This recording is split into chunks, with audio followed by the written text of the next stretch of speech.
Gracias. Pues buenas tardes, vamos a retomar la presentación. Hay personal que recién se está reincorporando, gente que recién va a ver la presentación. Yo tenía como objetivo presentar exactamente las mismas diapositivas en ambas partes. Sin embargo, lo que vamos a hacer ahora, dado que ya hicimos una presentación previa, es profundizar un poquito más en las soluciones, que es lo que más ha calado y acerca de lo que más me han hecho algunos comentarios. Para quienes recién están viniendo a la presentación, bueno, mi nombre es Fernando Agüero Rosas, yo trabajo en 3M, soy responsable del departamento técnico en lo que es seguridad y salud ocupacional, y vamos a hablar un poco acerca de lo que tenemos en 3M y qué puede servir como ese valor para las empresas. Bueno, en el caso de quiénes somos, bueno, 3M empezó con la extracción de un mineral llamado corindón. Empezamos en la minería. 3M se inicia en el año 1902 y significa Minería y Manufactura de Minnesota. En realidad estamos en cerca de 200 países alrededor del mundo, con presencia local en 60 con una subsidiaria directa. Manejamos cerca de 75.000 ítems y hay 76.000 empleados a nivel global. Estamos en 6 sectores de negocio, siendo los que se indican a continuación. Estamos en la parte de consumo y oficina, aquello también se llama Display and Graphics. En la parte de consumo y oficina ustedes deben conocer artículos abrasivos, por ejemplo, los más conocidos con la marca Scotch-Brite, o artículos como las notas Post-it, o utilizadas también en las oficinas de mina. Igualmente temas de Display and Graphics, que son las láminas reflectivas. Estas láminas se utilizan para la demarcación de los vehículos o inclusive también para la elaboración de las señales para la señalización de los caminos. Igualmente los productos de eléctricos y de telecomunicaciones, dentro de lo cual tenemos los empalmes y las terminaciones, así como las cintas eléctricas.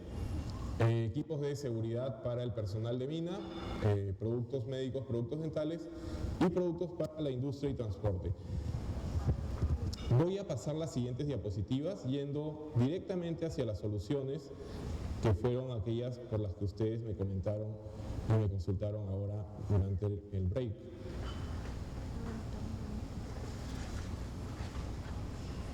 Aquí nos vamos de frente a las soluciones.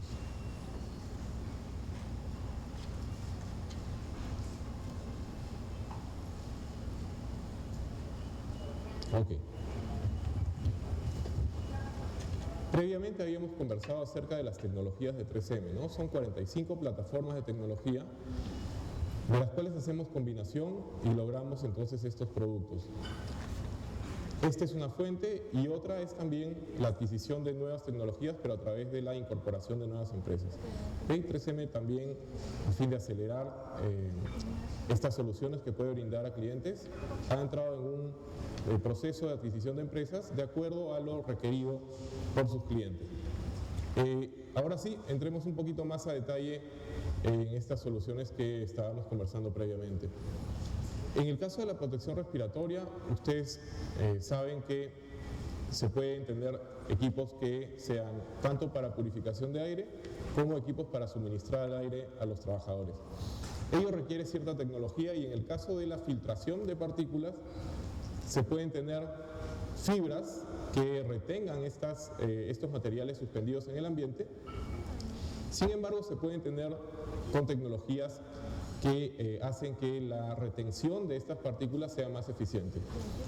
La que yo les comento ahora es aquella que incluye carga electrostática. Se ve acá un filtro nuevo, limpio, y se observa al lado derecho un filtro que ya ha retenido partículas. Si observamos, estas partículas son muy diminutas. Las partículas en ambientes laborales pueden llegar inclusive hasta 0.0001 micras. Estamos hablando de humos metálicos en fundiciones, por ejemplo, ¿no? Esto es absolutamente invisible para nosotros y sin embargo la tecnología de la carga electrostática permite atraerlas hacia la fibra y tenerlas entonces en el elemento filtrante y no en los pulmones de los trabajadores. Para explicar mejor este punto, voy a poner el video. Es algo muy corto.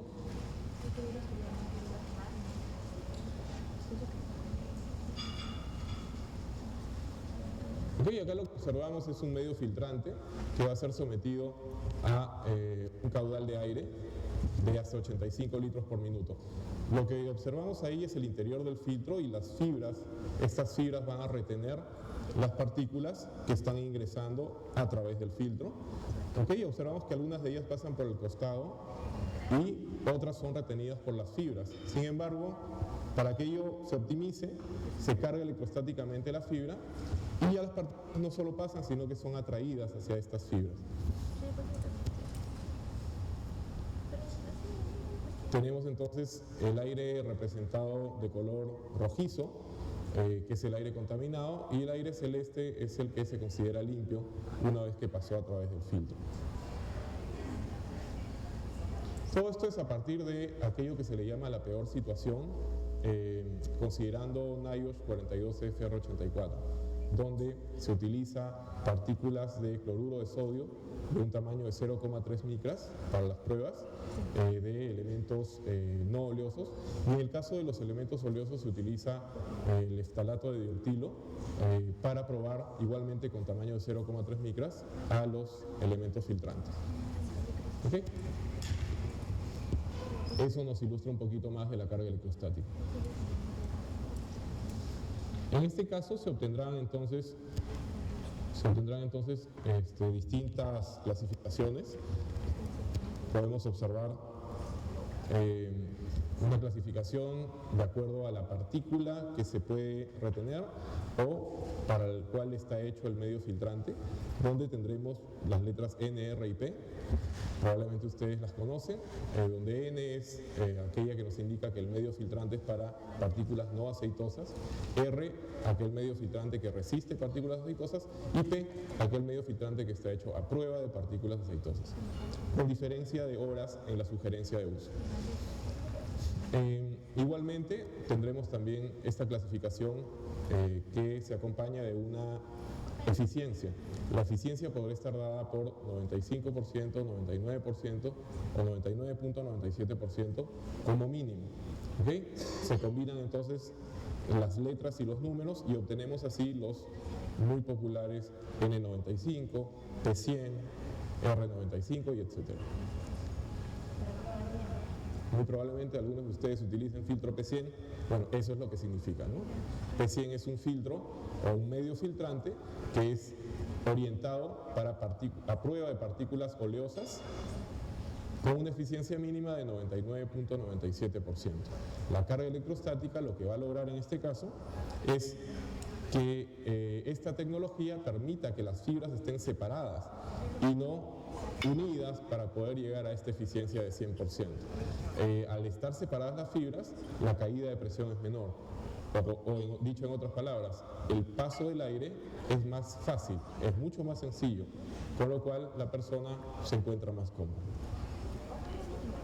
Ahí vemos distintos mecanismos de filtración, por ejemplo, cuando observamos que hay algunas partículas que por gravedad están siendo interceptadas por las fibras. Igualmente observamos que hay otras que sencillamente siguen las corrientes de aire y van a pasar a través del filtro, ¿no? Hay también otras que, dado su peso, no siguen las corrientes de aire, sino que siguen su propia dirección y son impactadas en las fibras. Y aquellas que les mencioné un tamaño de 0,3 micras, aquellas partículas que tienen 0,3 micras son las más difíciles de filtrar.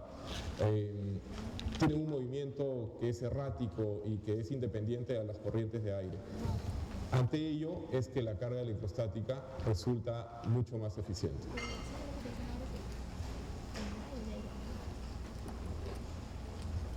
Por ejemplo, ese es un caso donde se capturó por carga electrostática.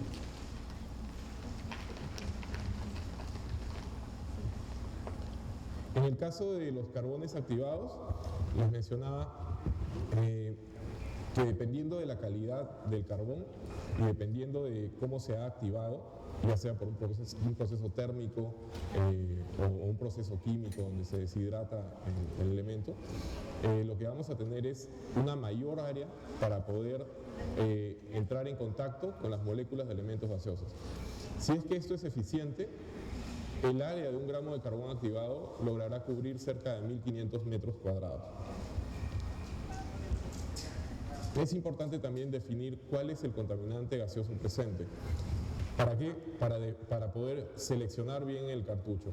Si esto se hace de manera eficiente, entonces se va a aprovechar el 100% de los carbones que estén al interior de los cartuchos. Si es que se escoge, por ejemplo, un cartucho que sirva para 2 contaminantes y en realidad únicamente tenemos uno, entonces estaríamos invirtiendo dinero que no va a tener retorno. Por ello la necesidad de hacer un monitoreo tipo cuantitativo. Esto lo vimos con un poco más de detalle y se refiere a las válvulas de exhalación de los equipos de protección respiratoria. Las válvulas de exhalación pueden tener distintas formas. Una de ellas es una forma circular con un punto de sujeción al medio, lo cual implica un flujo de aire mayor para que pueda abrirse el borde de la membrana.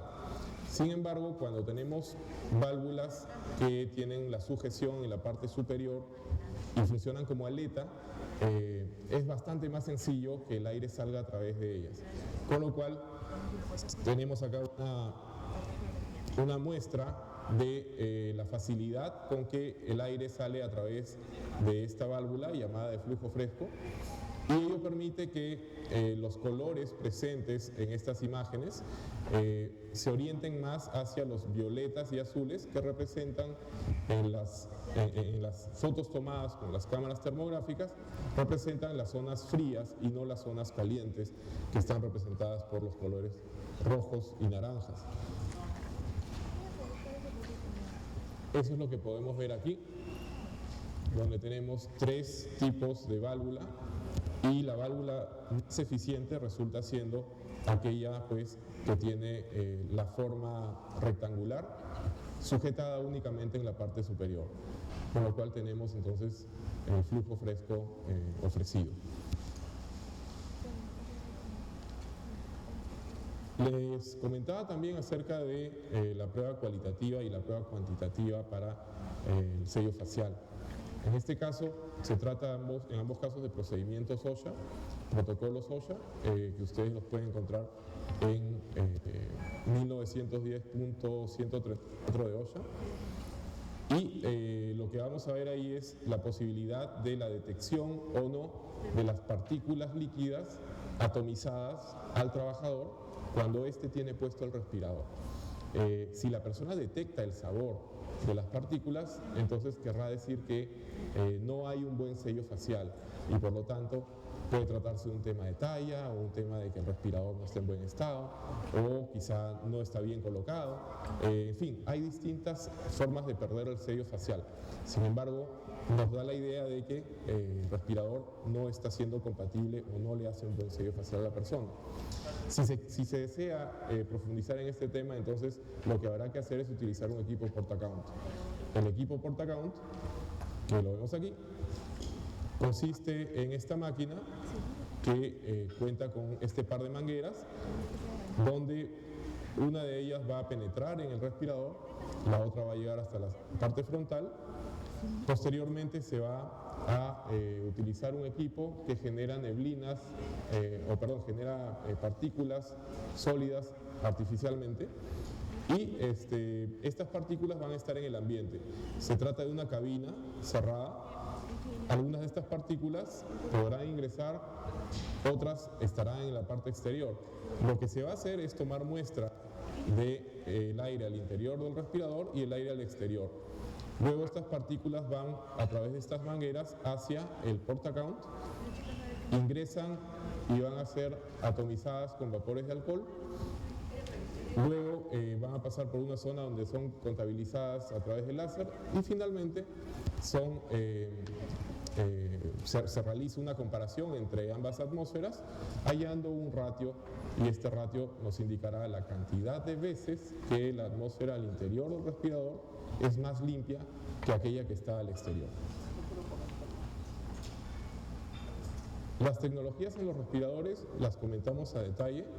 Habíamos visto temas de sello facial, elementos que potenciaban este sello como el borde de poliuretano o el clip en M, igualmente la estructura del filtro, ¿no?, para la facilidad del paso del aire, aquella capa de carbón activado que sirve para los olores molestos únicamente.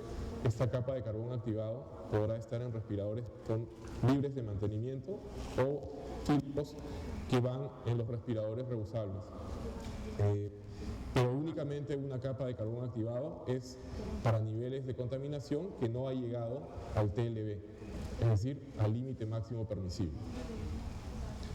Igualmente, temas de ajuste nuevamente y compatibilidad con otros equipos de protección. En cuanto a un lanzamiento de producto que se ha tenido recientemente, es el equipo de cara completa FF400. El FF400 consiste en un respirador que cumple con NIOSH 42FR84 y cumple adicionalmente con ANSI Z87.1 del 2010. Esto es, no solo cumple con la parte respiratoria, sino también con la protección de ojos y rostro, en la última actualización del año 2010. Este respirador, por lo tanto, no requiere que la persona utilice al interior lentes contra impacto de partículas, porque ya le ofrece protección este visor. Si observamos el visor, llega hasta la zona baja, es decir, prácticamente la persona podrá tener un campo de visión de 180 grados y posee la colocación de filtros y cartuchos en la zona inferior, igualmente para permitir una mayor visibilidad. Si nosotros observamos la zona de la cabeza, el arnés es ergonómico, ¿no? Cuenta con una base, esta de color morado, que permite una mejor colocación y ajuste. Es totalmente de silicona, con lo cual es hipoalergénico, y cuenta con un visor al cual se le ha agregado un líquido llamado Scotchgard. El Scotchgard lo que hace es aglomerar las partículas líquidas que pueden pegarse al visor de policarbonato, y por lo tanto lo que va a hacer es, al aglomerarlas, permitir la limpieza fácil con un pañuelo o con algo que no raye al visor, y de esta manera se va a tener mayor vida útil. En este caso, este es un visor que no cuenta con Scotchgard y que por lo tanto, por ejemplo, pinturas se podrían quedar adheridas a la superficie. Igualmente, unas micas para poder prolongar la vida útil del equipo.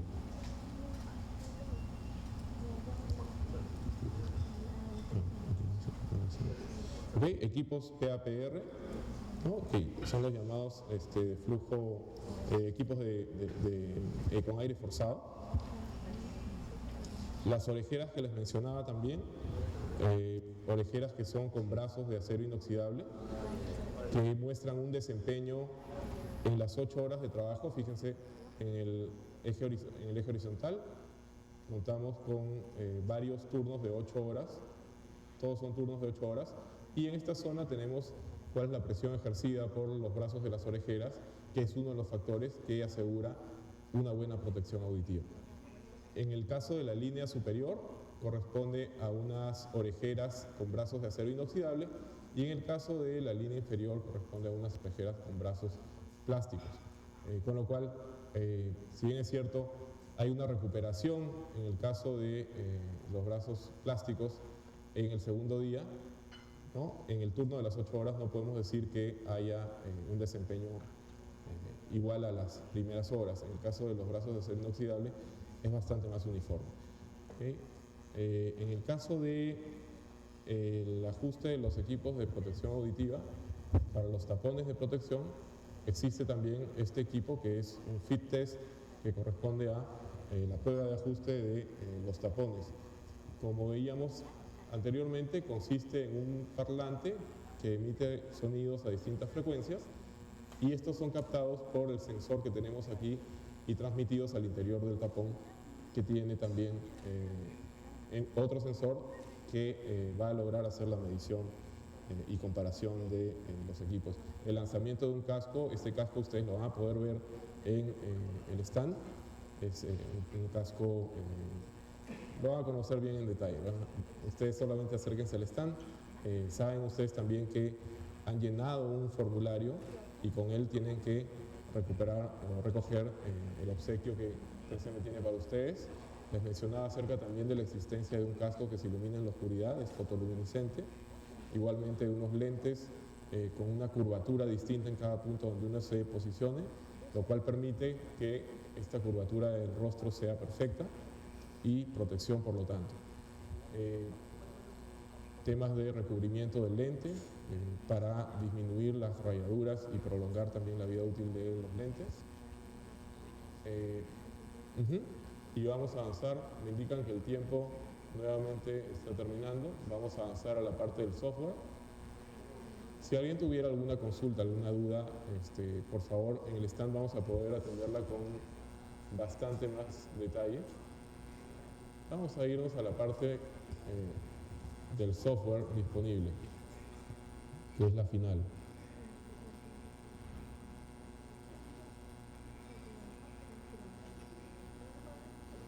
Si ustedes ingresan a la página web de 3M, van a poder encontrar un software para la selección de los respiradores y otro para el tiempo de vida útil de los cartuchos.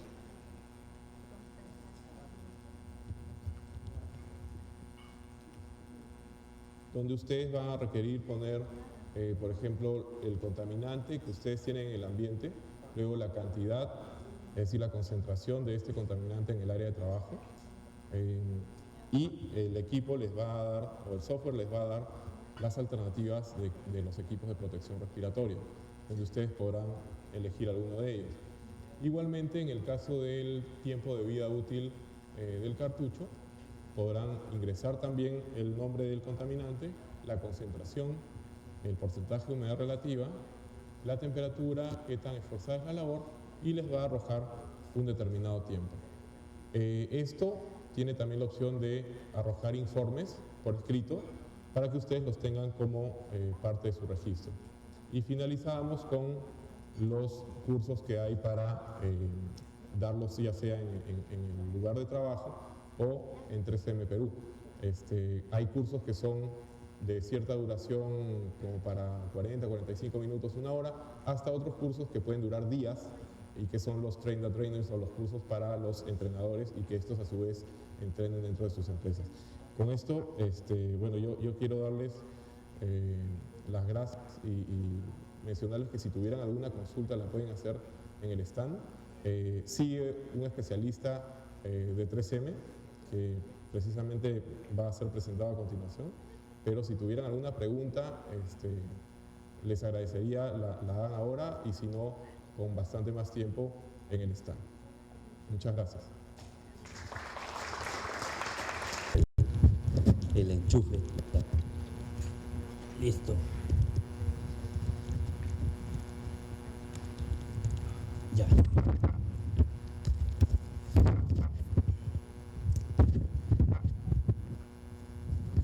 Muy bien, buenas tardes. Ya me presentaron.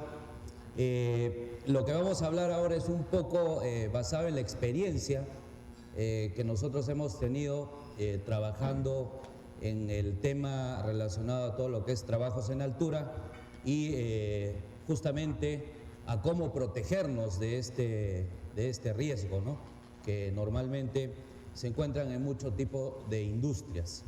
Entonces yo, de alguna manera, como les comentaba, vamos a hablar de algunos pasos, algunos puntos para poder entender mejor cómo es este proceso.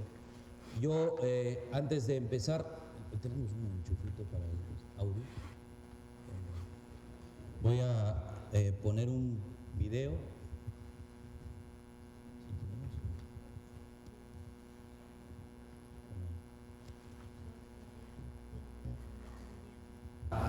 historia, de alguna manera, que cuenta un trabajador, una experiencia que él ha tenido, y cómo los equipos de protección de caídas, en este caso, ayudaron a este trabajador a salvar su vida. Esta es una experiencia, digamos, vivida por esta persona,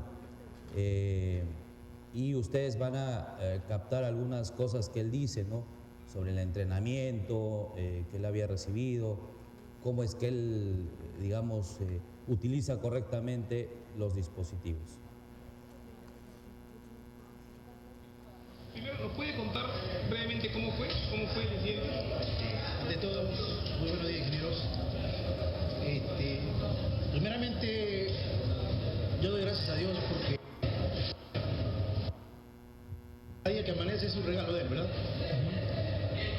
En el momento que empecé a trabajar, yo sabía que era un trabajo de riego en el cual tenía que sobrepasar el ducto hacia el lado de afuera. Claro. Lo primero que hice fue buscar el anclaje donde podía enganchar la red y enganchar la red, ¿no? Para mayor seguridad. ¿Usted había sido entrenado para usar la red?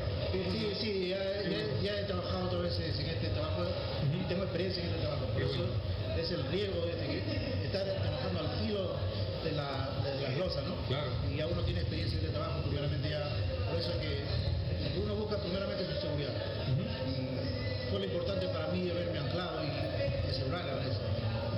Y cuando usted se cae, digamos, ¿qué sintió en ese momento?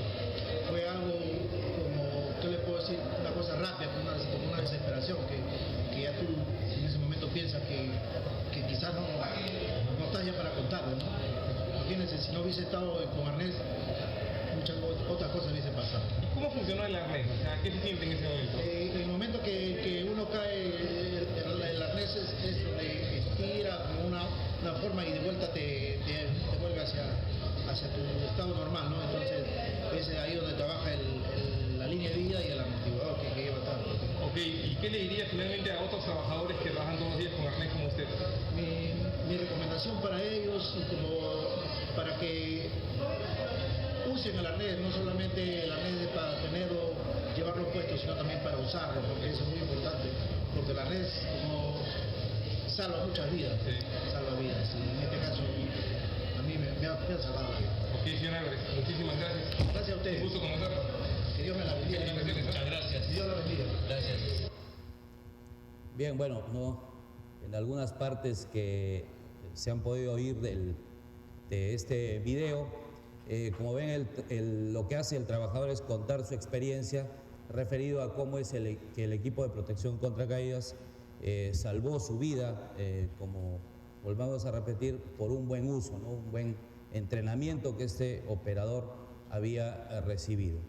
Bien, lo más importante de esto es siempre, de alguna forma, determinar a partir de cuánto es que nosotros vamos a considerar que ya existe un riesgo o posibilidad de caída. Eso es lo que uno tiene que tener bien en claro para, de alguna manera, poner los parámetros a partir de qué cosa es lo que yo voy a hacer o a partir de qué medida voy a considerar para proteger a un trabajador.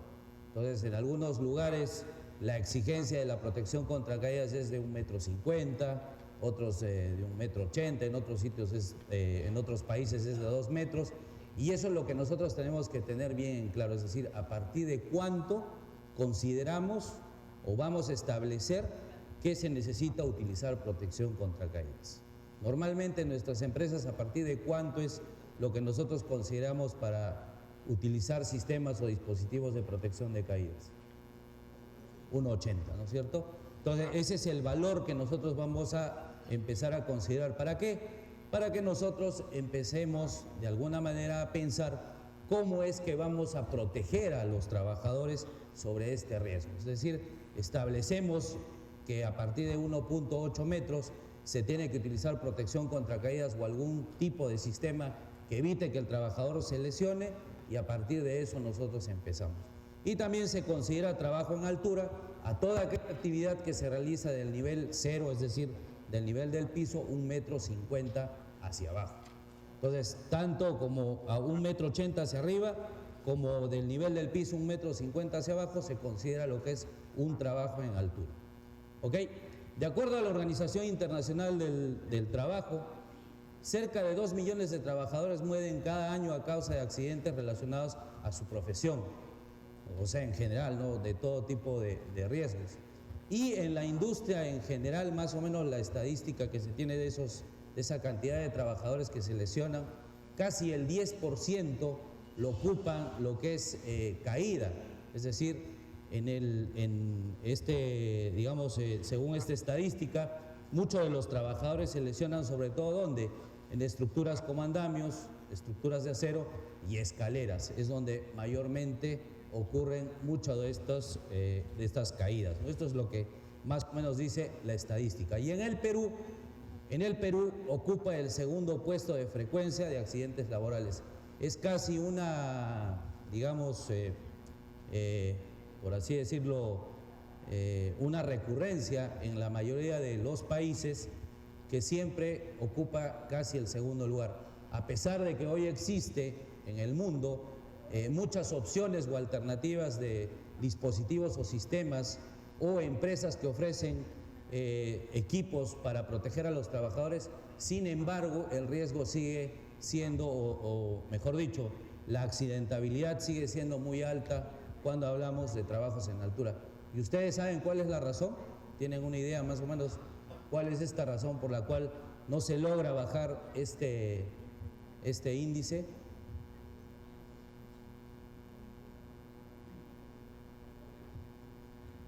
Exactamente, en muchos casos es la falta de entrenamiento, ¿no? Muchos de los trabajadores o las personas que se enfrentan a este riesgo han sido, según las encuestas que se han dado, poco entrenadas en el uso de estos dispositivos y sistemas. Ahí, disculpando a algunas personas, hay que tener mucho cuidado también con la estadística que dice que son como las tangas, dice. Lo que deja ver es importante, pero lo que esconde es vital. Entonces, siempre la información que se proporcione tiene que ser una información siempre clara, siempre precisa, para poder entender mejor este proceso. Bien, los objetivos que vamos a hablar rápidamente ahora en la tarde es mejorar un poco el estándar en función a lo que es las normas y regulaciones, algunos pasos, cómo es que 3M entiende la protección contra caídas, para poder entender y recomendar cuáles son los mejores sistemas y dispositivos. Bien, cuando hablamos de entender normas y regulaciones, nosotros nos basamos un poco en lo que son los estándares de OSHA, ¿sí? A diferencia, digamos, de otros países, OSHA explica muy claramente, por ejemplo, en cada uno de estos puntos cómo son los alcances, definiciones de lo que es la protección contra caídas. Habla de cuál es la obligación para este proceso, cuáles son los criterios y prácticas de estos sistemas y cuáles son los requisitos de capacitación que se debe entregar a los trabajadores. Eso es más o menos lo que habla claramente OSHA. Lamentablemente, en las legislaciones de nuestros países, sobre todo en Latinoamérica, es muy poco lo que se dice referido a este tema. Si ustedes agarran, no sé, alguna legislación o alguna regulación, lo único que dice en esta regulación o legislación es que se debe utilizar protección contra caídas a partir de 1.8 metros, ¿cierto o no? Pero no dice nada más. Inclusive en los procedimientos de trabajo que nosotros tenemos en nuestras compañías o en nuestras empresas, también se dice eso, ¿no? Deberá utilizarse arnés contra caídas, que deberá ser de material poliéster u otro material, deberá utilizarse doble línea de vida o sí, pero nada más. Pero no hablan, por ejemplo, de distancias de caída, cómo se hace un cálculo, u otros sistemas o dispositivos que existen para proteger mejor a los trabajadores, ¿no? En el Perú existe la norma técnica peruana G050, el decreto supremo 055 que es para minería y el 043 que es para la industria del petróleo. Como les digo, lo único que habla es referido a eso, se debe utilizar protección contra caídas a partir de 1.8 metros.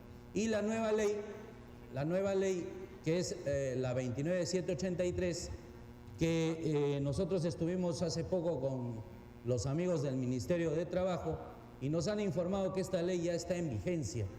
Es decir, el hecho que no esté reglamentada no significa que no esté en vigencia. Y donde básicamente lo que se habla aquí es la sanción penal que pueden tener, digamos, en este caso, los encargados, digamos, de seguridad o los gerentes de las compañías relacionado a que algo le pase a algún trabajador. Es por lo menos lo que las personas del Ministerio de Trabajo nos habían indicado, que ellos ya están saliendo a las industrias, están saliendo a las empresas a hacer estas inspecciones y ya se está aplicando esta ley referido a ese tema que les comentaba. En Estados Unidos, como les comentaba, OSHA tiene dos regulaciones, 1910, 1926, una para la industria en general y otra para la industria de la construcción, ¿sí? Donde también tenemos a ANSI, que ANSI es lo que esta entidad lo que hace es de alguna manera decir cuáles son los requisitos mínimos que deben cumplir los equipos de protección contra caídas para que estos sean aceptados dentro del mercado. Es decir, habla de cuáles son las resistencias, cómo estos deben ser confeccionados, qué características deben tener. Así tenemos los estándares CSA, que también habla referido a lo mismo, es decir, qué características deben tener los equipos de protección de caídas, qué resistencias deben tener y cómo estos deben ser confeccionados. En nuestros países, por lo menos en Latinoamérica, los estándares que más se manejan son OSHA, ANSI y CSA, que es lo que más se conoce, que es lo que más se utiliza en nuestro alcance. Dentro de los nuevos estándares, esto es bien importante que ustedes lo sepan, y que muy pronto va a haber muchos cambios todavía referido a esto de los estándares de ANSI, y lo que trata de hacer ANSI en este sentido es crear normas inteligentes. ¿Normas inteligentes para qué? Para que los encargados y jefes, en este caso de seguridad, no cometan errores al momento de seleccionar los equipos de seguridad o los equipos de protección de caídas. Donde básicamente, digamos, existen estas 5 regulaciones nuevas que salieron en el año 2007, decimos nuevas, pero ya tienen sus buenos años, es que la Z359.1 habla de los requisitos de seguridad que deben tener los equipos de protección contra caídas, donde estos requisitos de seguridad van desde los cambios en el peso de los maniquís de pruebas hasta los ganchos de protección contra caídas, es decir, los conectores han cambiado y son mucho más fuertes. También habla esta nueva regulación referido a cómo se tiene que confeccionar los equipos o dispositivos de detención de caídas. Por ejemplo, hay una normativa también, la Z359.3, que habla de los requisitos de seguridad para los sistemas de posicionamiento y restricción. Es decir, que con esta norma es poco probable, digamos, que el que seleccione un equipo pueda usar un equipo de restricción o de posicionamiento para usarlo dentro de la protección contra caídas que tiene una norma, o los equipos de detención de caídas que tiene una norma específica. Eso es lo que trata de hacer de alguna manera la normativa regulada y de alguna manera hacer que no haya errores a la selección de un equipo. Los cambios principales en la norma de la 2007 es la resistencia de la compuerta.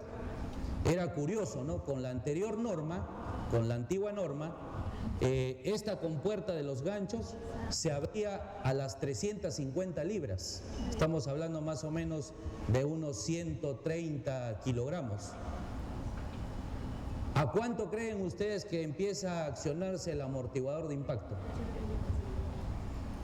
¿O qué fuerza necesita el amortiguador de impacto para abrirse? ¿Saben?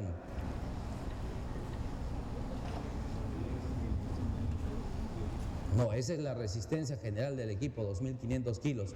Pero los amortiguadores de impacto empiezan a abrirse más o menos a las 450 libras y reducen la fuerza o la energía hasta un máximo de 900 libras. Entonces, ¿cuál era el inconveniente aquí? Que esta compuerta, este gancho, se abría a las 350 libras.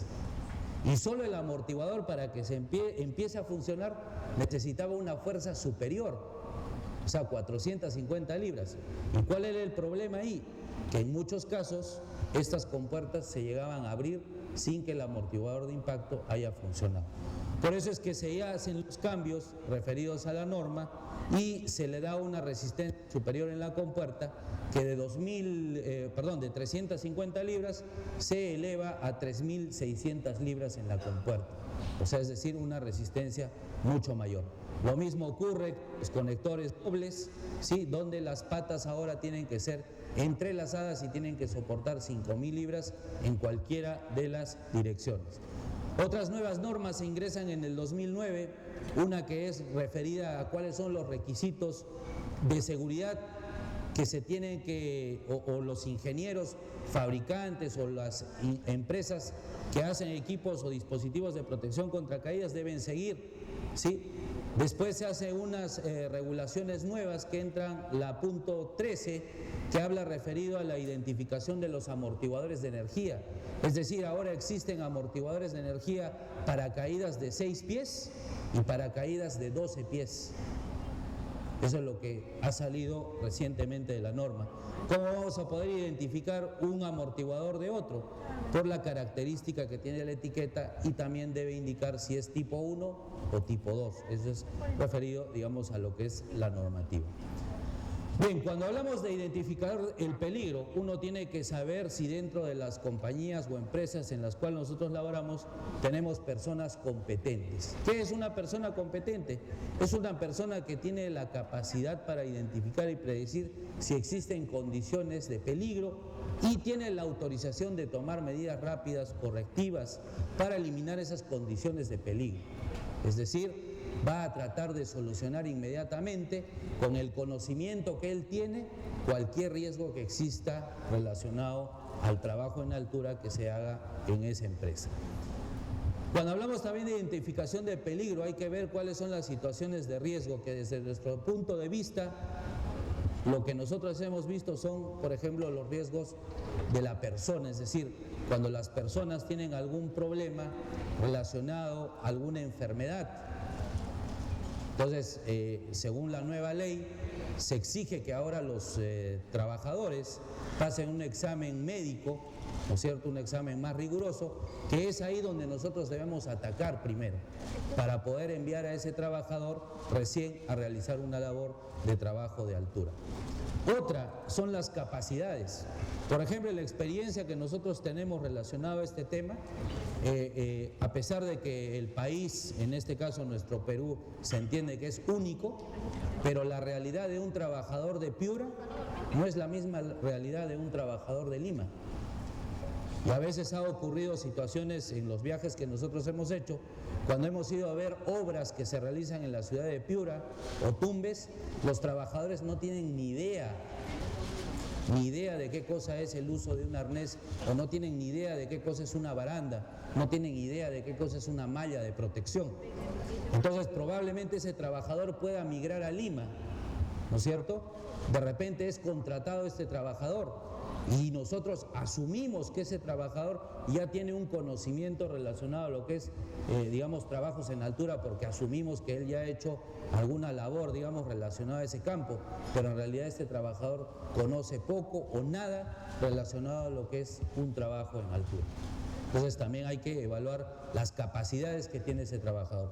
Cuando hablamos de infraestructura, eso está relacionado a la falta de resistencia o inestabilidad de las plataformas de trabajo, es decir, hay que proporcionarle a los trabajadores que estas estructuras sean los más estables. Exposición a ser empujado por un objeto que se mueve, tropieza o se resbala.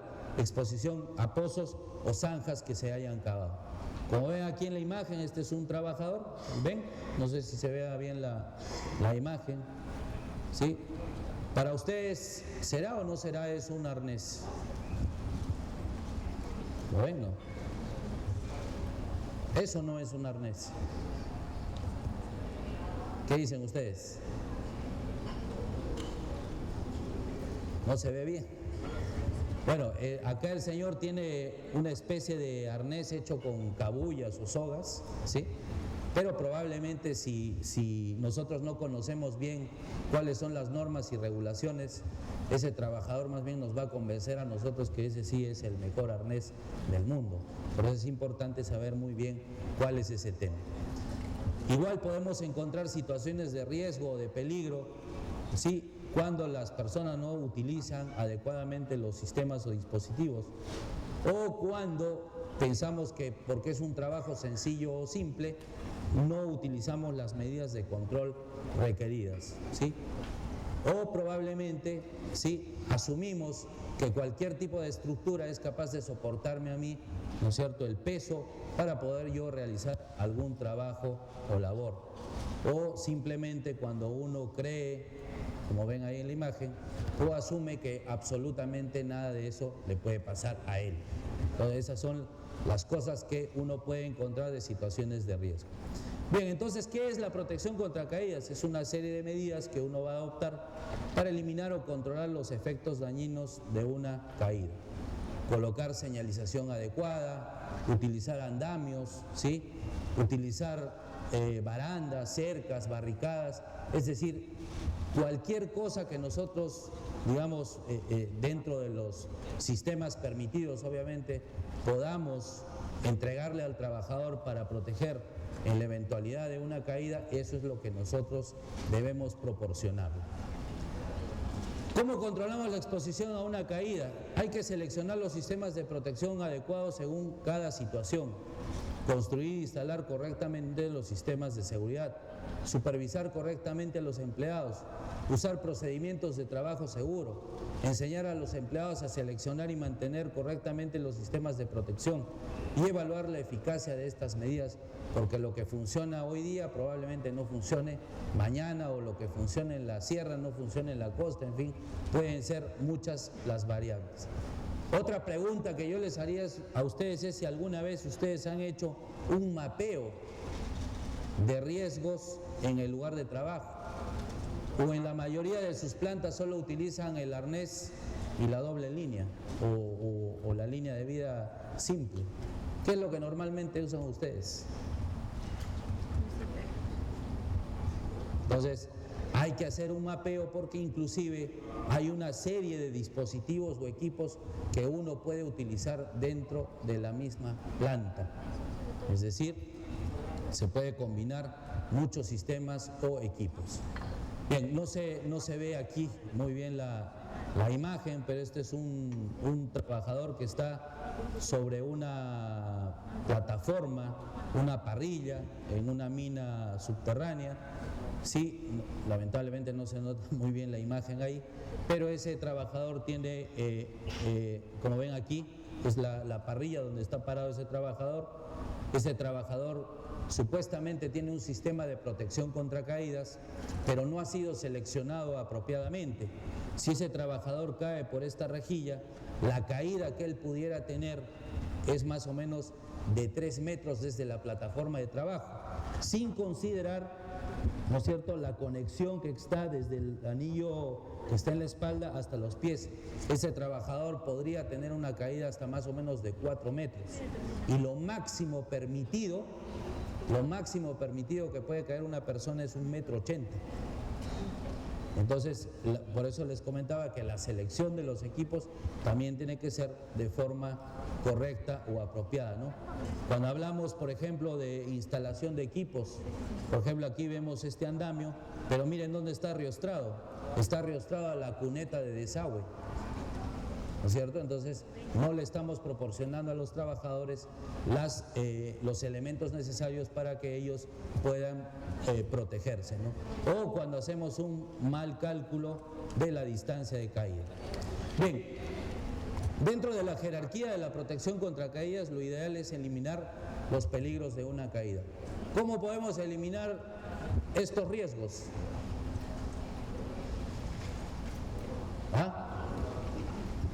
Los eliminamos muy simple, que los trabajadores no suban a hacer ningún tipo de trabajo en altura, ¿no? Pero en muchos casos eso no es posible.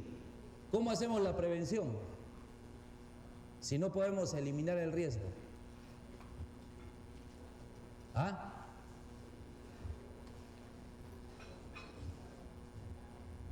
Podemos hacer la prevención, por ejemplo, utilizando cercas, barricadas, barandas de protección, ¿no es cierto? ¿Cómo hacemos la detención?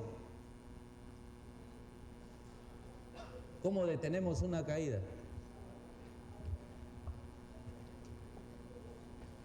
Exactamente, con la utilización de los arneses o mallas.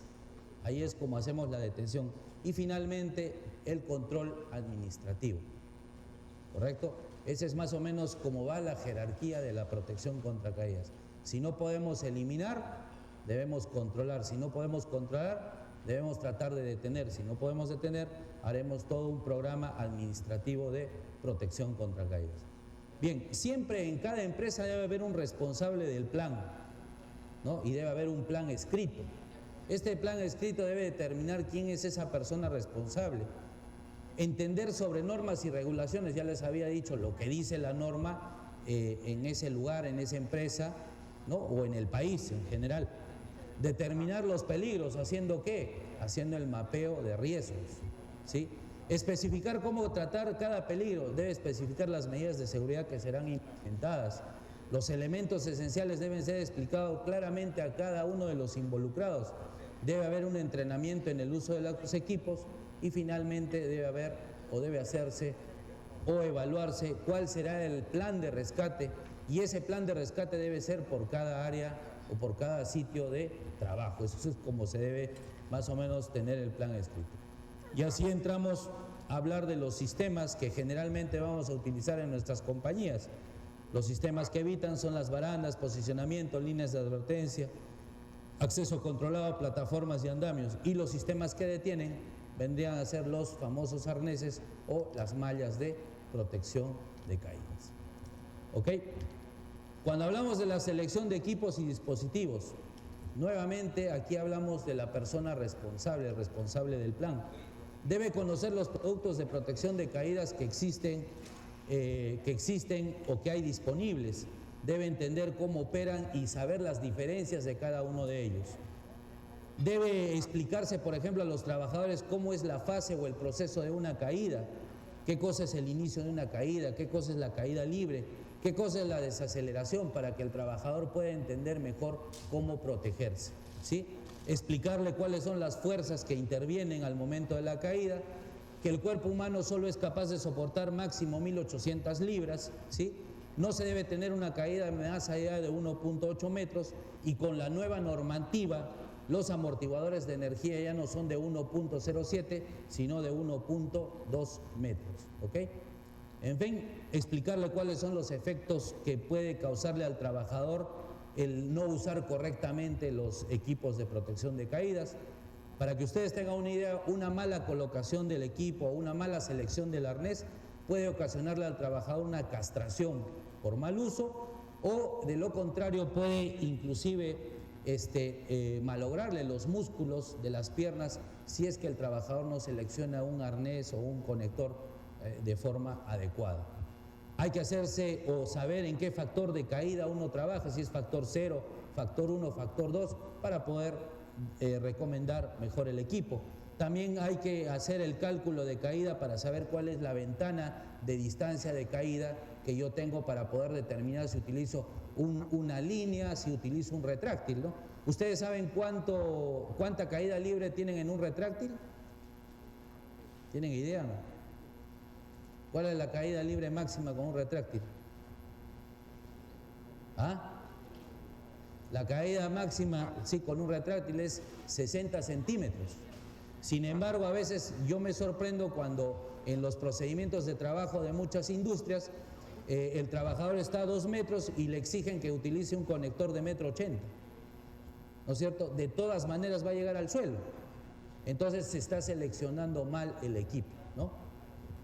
Bien, saber cuáles son los sistemas de protección según las categorías funcionales, si es para posicionamiento, restricción, si es para escalamiento, y detectar los puntos de anclaje, que son, digamos, los dispositivos más seguros que deben ser seleccionados en función a estos aspectos: peso, ubicación, tipo de estructura, distancia de caída, cantidad de energía disipada, elongación del sistema, ¿no?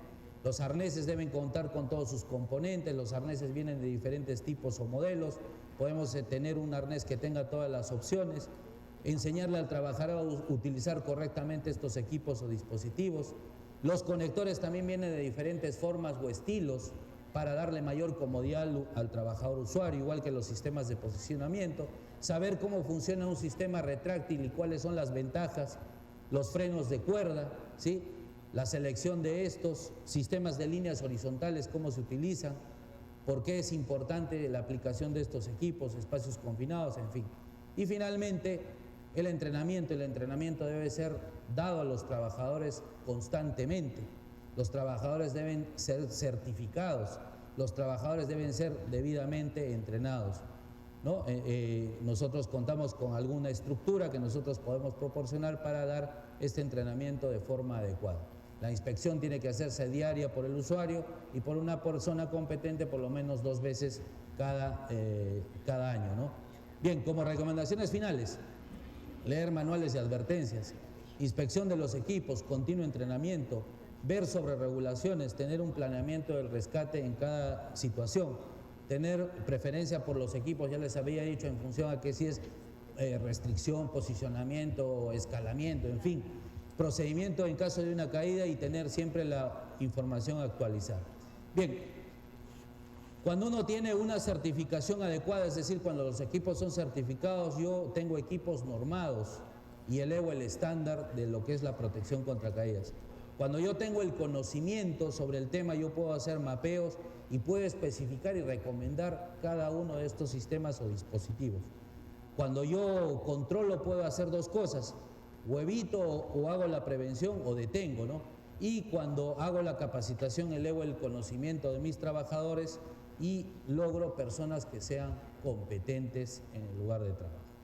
Bien, en resumen, es el súper resumen, porque normalmente este entrenamiento dura día y medio, normalmente, y es como les digo, uno tiene que saber más o menos cómo es que estos equipos o sistemas funcionan para poder entender mejor cuál es la protección contra caídas. No sé si hubiera una pregunta, ya estoy casi con el tiempo agotado. ¿Sí? ¿Alguna pregunta?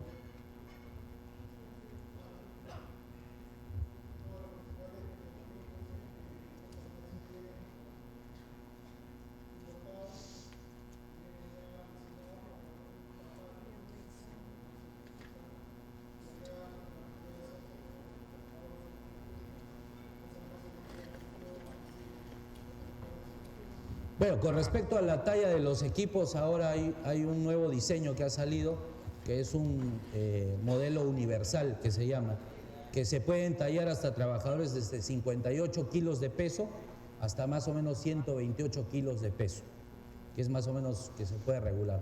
Ahora, en cuanto, digamos, a que se sintiera el trabajador que el arnés no está bien apretado o justo a su cuerpo, ese también va por el tema de entrenamiento. A veces no lo saben ajustar o entallar bien a su cuerpo, que eso es muy fácil de alguna manera de solucionar.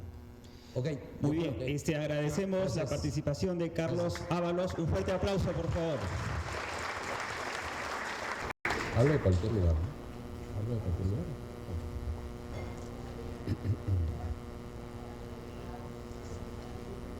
Buenas tardes. La exposición se va a centrar en lo que son sistemas de monitoreo estacionario o también semiestacionario en ambientes subterráneos, ¿okay? En faenas mineras subterráneas.